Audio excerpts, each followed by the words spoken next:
Now we are going to next video। आज हम लोग पढ़ेंगे कि रेट ऑफ रिएक्शन को कौन कौन से फैक्टर प्रभावित करते हैं। तो लिख सकते हैं इसमें हम फैक्टर अफेक्टिंग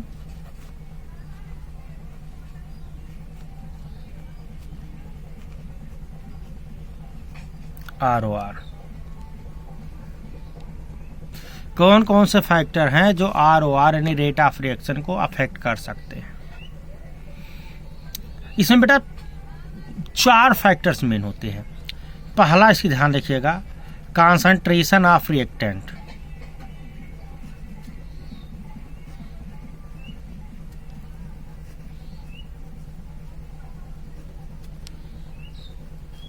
पहला फैक्टर कॉन्सेंट्रेशन ऑफ रिएक्टेंट। दूसरा फैक्टर नेचर ऑफ रिएक्टेंट।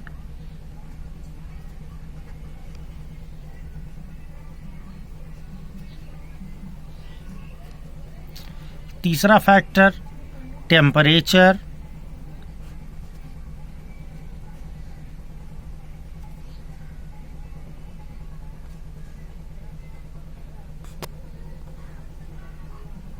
और चौथा फैक्टर होता है कैटालिस्ट।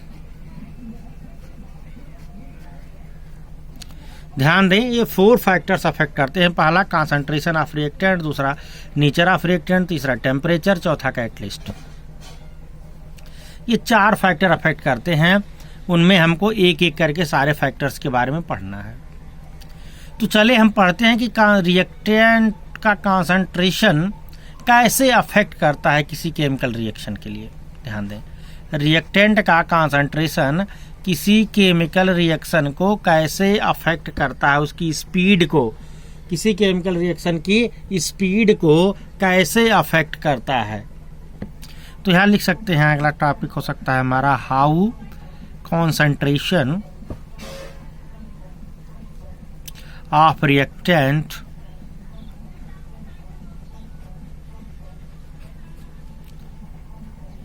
अफेक्ट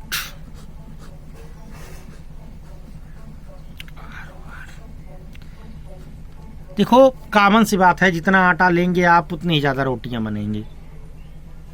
कॉमन में हम क्या करते हैं कि कहते हैं कि रॉ मटेरियल जितना ज़्यादा होगा प्रोडक्शन उतना ही ज़्यादा होगा। ये चैप्टर हमारा क्या है, इंडस्ट्रियल पॉइंट ऑफ व्यू से बहुत इंपॉर्टेंट है। कॉमन वे में हम यही लेते हैं ना कि जितना हमारा रॉ मटेरियल होगा प्रोडक्शन उतना ही ज़्यादा होगा। यानी कि ROR हम मानते हैं ऑफ एनी केमिकल रिएक्शन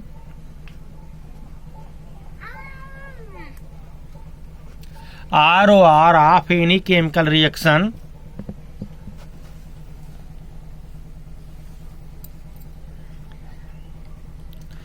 क्या करते हैं हम, डायरेक्टली प्रोपोर्शनल मानते हैं हम कॉन्सेंट्रेशन ऑफ रिएक्टेंट से। कॉमन वे में डायरेक्टली प्रोपोर्शनल मानते हैं हम कॉन्सेंट्रेशन ऑफ रिएक्टेंट से। कॉमन में हम ही मानते हैं ना कि ROR या is directly proportional to concentration of reactant. ये तो हमारी अवधारणा है, ये कॉमन वे में हर कोई मानता है। लेकिन यहाँ साइंटिस्ट ने एक और चीज जोड़ दी। यहाँ क्या किया, साइंटिस्ट ने एक और चीज जोड़ दिया। यहाँ पर साइंटिस्ट ने क्या किया, एक और चीज ऐड कर दिया। क्या ऐड कर दिया, उन्होंने कहा हाँ ROR of any chemical reaction is directly proportional to concentration of reactant. इस चीज को ये भी इन्होंने माना।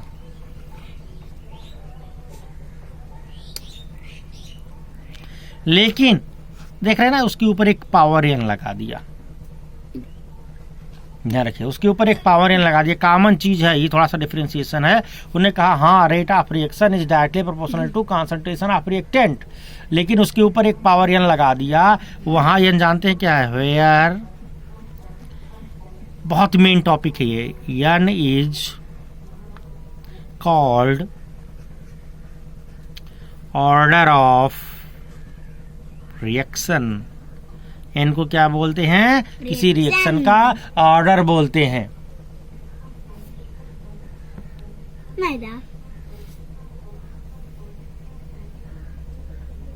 ऑर्डर इंटीगर भी हो सकता है, it may be integer, it may be integer हो सकता है, ये फ्रैक्शन भी हो सकता है,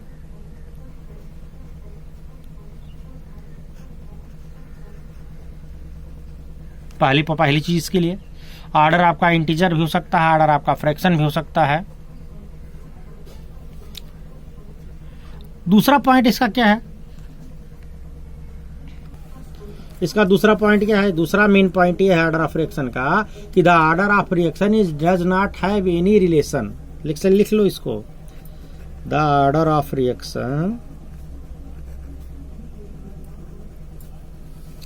have does not any relationship या रिलेशन विथ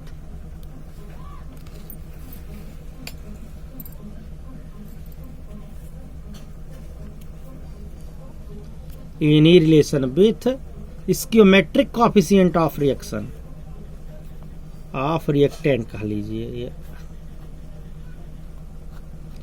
रिएक्टेंट का जो स्टोइचोमेट्रिक कोएफिशिएंट होता है, ये जो है इसका कोई रिलेशन नहीं होता ऑर्डर ऑफ रिएक्शन से। और सबसे बड़ी बात कि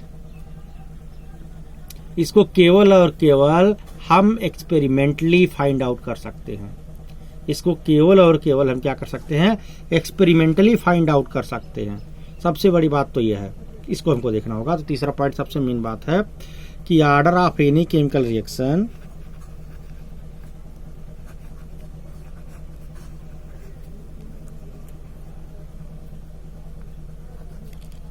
order of any chemical reaction can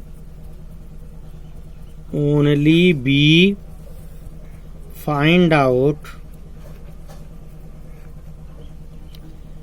by experiment। ये केवल एक्सपेरिमेंटल है, ये थ्योरेटिकल नहीं है। किसी केमिकल रिएक्शन को विदाउट एक्सपेरिमेंट आप देख के ऑब्जर्व नहीं कर सकते हो कि उस केमिकल रिएक्शन का ऑर्डर क्या होगा।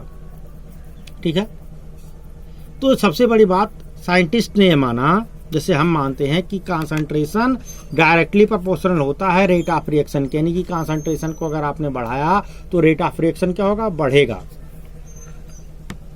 रिएक्टेंट के कंसंट्रेशन को आपने बढ़ा दिया तो रेट ऑफ रिएक्शन बढ़ेगा, जाहिर सी बात है। कच्चा माल ज्यादा होगा तो प्रोडक्शन ज्यादा होगा, इसमें कोई दो राय नहीं है कि अगर कच्चा माल आपके पास ज्यादा होगा प्रोडक्शन ज्यादा होगा। बट साइंटिस्ट ने यहाँ एक नया फैक्टर लगाया, फंडा लगाया, उन्होंने उसके ऊपर एक पावर लगा दिया, और उसी पावर को हम क्या कहते हैं, जब आप पढ़ रहे थे एक्टिव मास ना, तो वहाँ रिएक्शन कोएफिशिएंट होता था, स्टोइचोमेट्रिक कोएफिशिएंट होता था एक्टिव मास में। यहाँ वो चीज़ थोड़ा अलग है, यहाँ जो एन है वो ऑर्डर ऑफ रिएक्शन है। तो इन दोनों चीज़ों को एक दूसरे से कंपेयर मत कीजिएगा, अलग अलग चीज़ें हैं।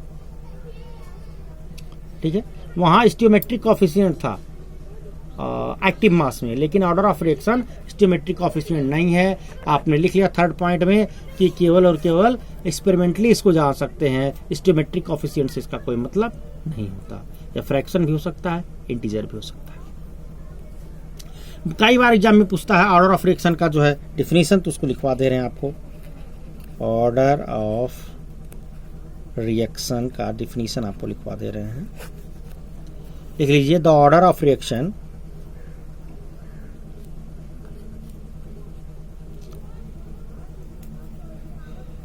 या ऑर्डर ऑफ ये chemical reaction, the order of a chemical reaction is defined as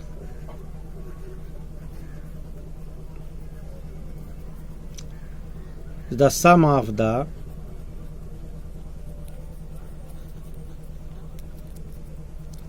concentration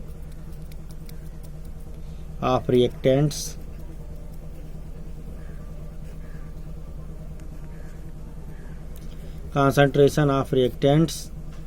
in the rate equation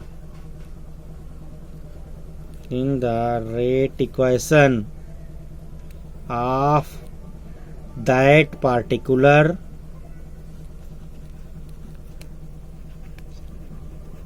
that particular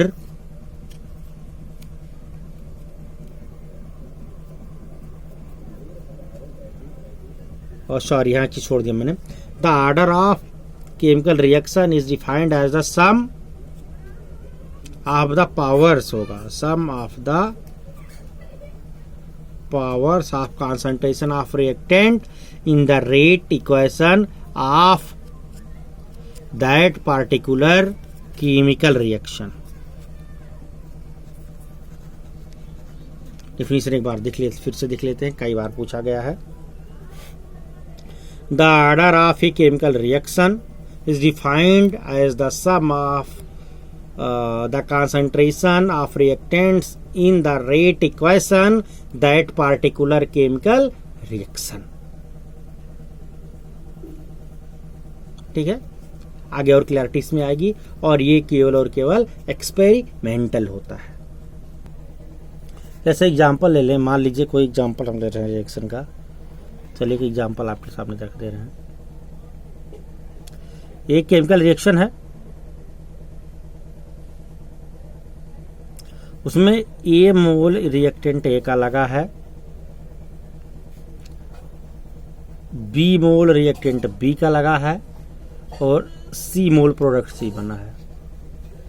तो इसका जो रेट होगा, रेट अगर लगाएंगे डायरेक्टली प्रोपोर्शनल ए पे power p plus into b पे पावर क्यू, कुछ भी हो सकता है, एक्स वाई भी मान सकते हो।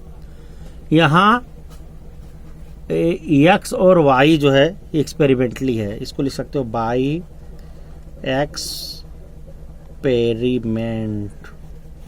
रिएक्शन कोएफिशिएंट होता तो हम क्या लिखते हैं, ए पे पावर ए और बी पे पावर बी लेते हैं, लेकिन यहाँ नहीं है, ए पे पावर ए और बी पे पावर बी है, ए पे पावर पी और बी पे पावर क्यू है।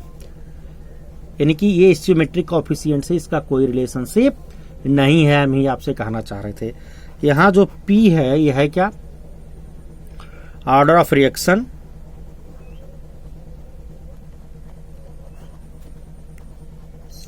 Order of reaction with respect,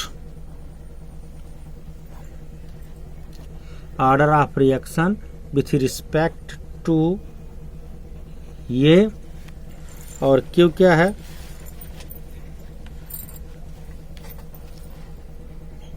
order of reaction with respect to reactant b. तो ओवरऑल ऑर्डर ऑफ रिएक्शन क्या होगा, सम ऑफ द पावर, बताया था आपको ना। तो ओवरऑल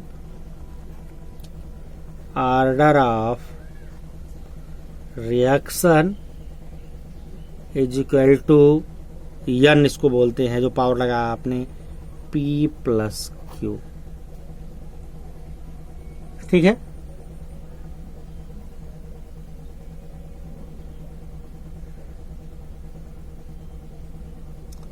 तो आज के लिए इतना ही। बाकी यहाँ बाकी जो है हम अपने अगले वीडियो में चर्चा करेंगे। अब चलिए थोड़ी सी चीजें देख लेते हैं। ये हो गया आपका। अब रेट अगर आप लगाएंगे, rate is directly proportional to concentration power n. अब अगर आपने प्रोपोर्शनल हटा दिया तो rate is equal to k concentration पे पावर एन। एन को तो आप जानते हैं, कॉन्सेंट्रेशन पे पावर एन लगा दिया यहाँ हमने। अब इसको क्या करें, एन के, ये तो है ही, जानते हैं प्रोपोर्शनल जहां हटता वहां कांस्टेंट आ जाता है। तो के क्या है, here k is rate constant और वेलोसिटी कांस्टेंट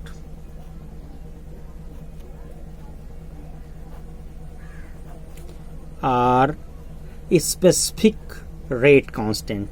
तीन नाम से इसको बुला सकते हो आप, स्पेसिफिक रेट कांस्टेंट, केज रेट कांस्टेंट, वेलोसिटी कांस्टेंट और स्पेसिफिक रेट कांस्टेंट। ठीक है, और बाकी चीजों की चर्चा हम नेक्स्ट वीडियो में करेंगे, नहीं तो वीडियो बड़ा हो जाएगा। जय Hind, stay home and stay safe.